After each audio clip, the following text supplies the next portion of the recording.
تو صحابہ کرام نے اسے غصے کے ساتھ دیکھا، جن کو پتا تھا کہ ابھی اس کے کچھ دن رہتے بھی ہیں، اچھا اگر مانگنا بھی ہے اپنا حق تو کسی مناسب طریقے سے مانگا جائے، یہ تو کوئی انداز نہیں ہے۔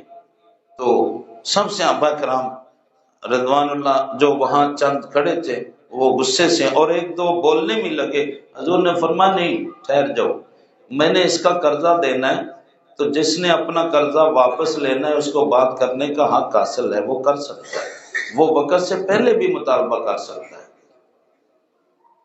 حضرت سیدنا فاروق اعظم رضی اللہ تعالیٰ عنہ نے جواب میں اس کو دو تین باتیں کہہ بھی دی، تو سرکار نے جب وہ چلا گیا تو حضور نے سرکار حضرت عمر رضی اللہ تعالیٰ عنہ سے فرمایا عمر تم نے اس کو کہا ہے، مجھے تم نے کچھ بھی نہیں کہا۔ اللہ اکبر، اللہ اکبر۔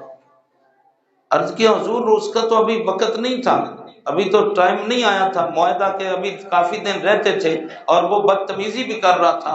تو میرے کریم آقا علیہ السلام نے فرمایا عمر تمہیں یہ چاہیے تھا اس کو تم کہتے کہ ڈھنگ سے بات کرو، اور مجھے تم کہتے اے اللہ کے رسول اگر آپ کے پاس گنجائش ہے تو وقت سے پہلے اس کا قرضہ دے دیں۔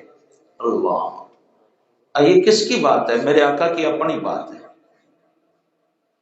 کریم آقا کی اپنی بات ہے۔ حضور فرماتے ہیں عمر مجھے تم نے کچھ بھی نہیں کہا، اس کو تم نے ڈانٹ دیا۔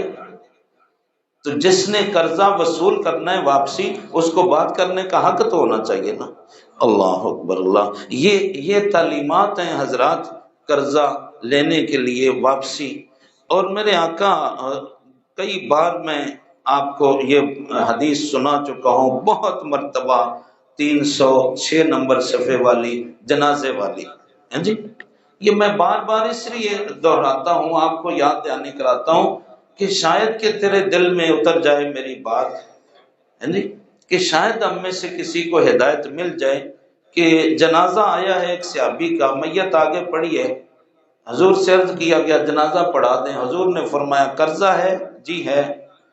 فرمایا کوئی گھر والوں کو نصیحت وصیت کی ہے ادا کرنے کی؟ جی نہیں۔ تو میرے کریم نے آقا نے فرمایا میں تو نہیں جنازہ پڑھاتا، تم پڑھ لو۔ اللہ اکبر، کیا شان ہے میرے آقا کی، وَمَا أَرْسَلْنَاكَ إِلَّا رَحْمَةً لِّلْعَالَمِينَ، یہی شان ہے۔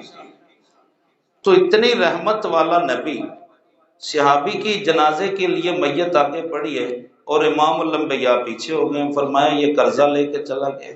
حضرت ابو قتادہ رضی اللہ تعالیٰ عنہ تاجر آدمی تھے، آگے ہوئے، عرض کی حضور جنازے سے محروم نہ کریں، میں قرضہ دے دوں گا، ادا کر دوں گا۔ حضور نے سب حاضرین جنازہ کو مخاطب کر کے فرمایا بھائی تم سارے گواہ ہو جاؤ، اس میت کا قرضہ ابو قتادہ ادا کرے گا، اس نے مجھ سے وعدہ کر لیا ہے، اب میں جنازہ پڑھاتا ہوں۔ جنازہ پڑھانے کے بعد جب پتہ کیا گیا قرضہ کتنا ہے تو 2 روپے قرضہ ہے۔ یار 2 روپے کے لیے میرے پاک نبی نے جنازہ پڑھانے سے انکار کر دیا ہے۔ آج پورے ملک کا خزانہ ہڑپ کر جاتے ہیں اور شہید ہو جاتے ہیں۔ پھر آپ کہتے ہیں مولانا سیاسی باتیں نہ کیا کریں، تو میں سیاسی بات تو نہیں کر رہا، میں تو حدیث کی بات کر رہا ہوں۔ ایک آدمی کا 2 روپے قرضہ، تو میرے اور تمہارے نبی نے ایک آدمی کے 2 روپے کی وجہ سے جنازہ پڑھانے سے انکار کر دیا، اور یہاں پورے ملک کا پیسہ کھا لیتے ہیں اور پھر مرنے سے پہلے ہی شہید ہو جاتے ہیں اور پورے شہید ہوتے ہیں۔ کیا تماشا بنا رکھا ہے دین کے ساتھ، کیا مزاح کرتے ہیں یہ لوگ دین مصطفیٰ صلی اللہ تعالی علیہ وسلم کے ساتھ۔